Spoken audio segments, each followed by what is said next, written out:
She ticks 3 boxes. She has beautiful poetry, oh tick. She's beautiful to listen to, another tick. And she is beautiful to watch, 3 ticks. Everyone, please welcome the feature artist for today. Thank you.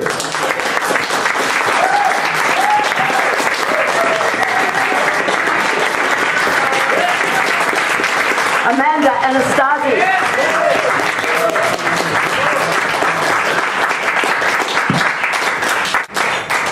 This poem is called Last Humans.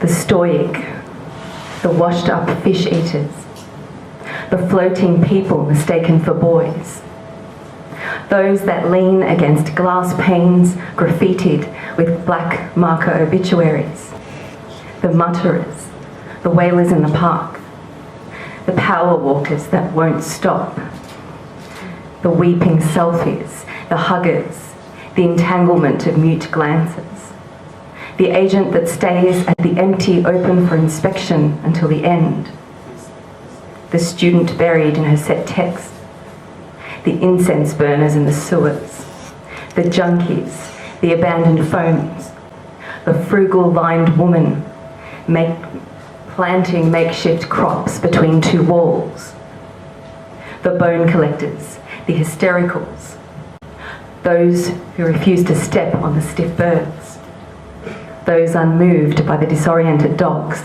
and talk of the all-white reef, the singers, the stripped hypocrites, the ones that cannot cry anymore, the ones that know it is their doing.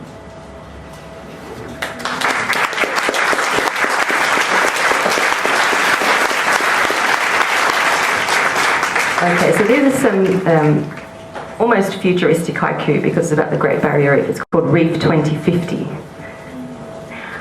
A Pokemon stands on a bed of white coral. That one was for Ben. He loved his question. A sporadic leaf of yellow surfaces. I recall an old tune. Starfish clamour over a banquet sucked colourless. Riding in glass-bottomed boats, they check their phones. A dugong fin begins its drift to the shallows. A rare sighting of purple and scarlet, cameras out.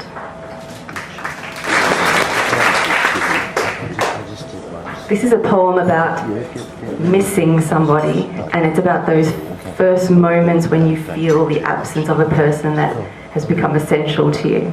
So this, and I submitted it to court, which the theme of the issue was the end. I just had to submit something to that very ominous title. So this is called The First Moments of His Absence. A radio tuned to static after Marla. A curtain opened to a suddenly blank scenery. The remaining stalk after the dandelion. The thick silence after a confession. A vital wire removed pre-explosion. The hollow letterbox, a cubic sneer. 88 keys unstruck. A dust cloak over a piano still reverberating. The suspended anchor of a stationary ship. The unsaid thing, a moaning ghost.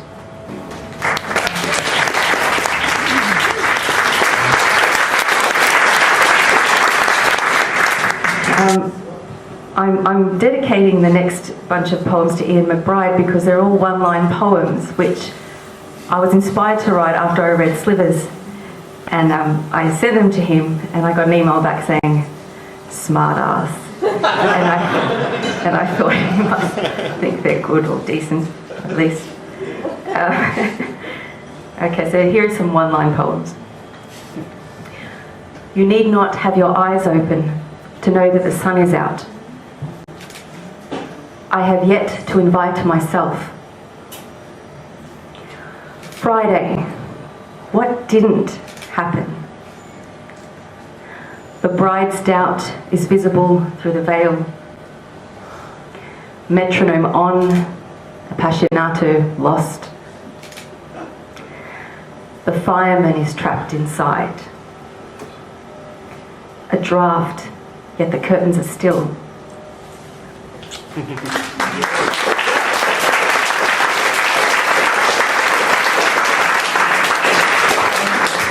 And this is one more Crosses poem, and I wish I had the painting behind me, but it's based on this painting by Robert Brownhall. It's basically a street at night with a few arrows and a building in the distance, and I had to write a poem about that, and it's called Night Arrows. An unturned corner leaks from a lone street light. The arrows point uphill, away from the dull prophecy of familiar halls. A dog yelps at the alteration and the wind. The empty night is an ear, collecting all that is dismissed. Dissent burns like rubber on tar. The left turn calls. I embrace the unknown rather than the frightening known. Next girl. Just one more poem. I'll end on a light note. This is called The Acquaintance. It was the instant crease at the centre of your brow that latched me. The way you clipped your vowels, your unequivocal consonants.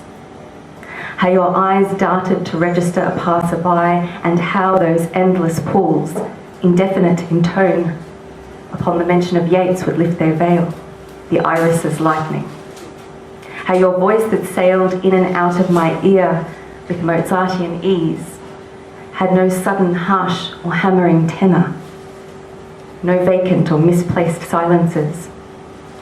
How your hands animated and in full agreement with your face punctuated the vivid points of your stories. Those stories that tell of the many pavements you paced before you paused at my door. How there is a dignity in you lingering here, your brow crease softening here. Thank you.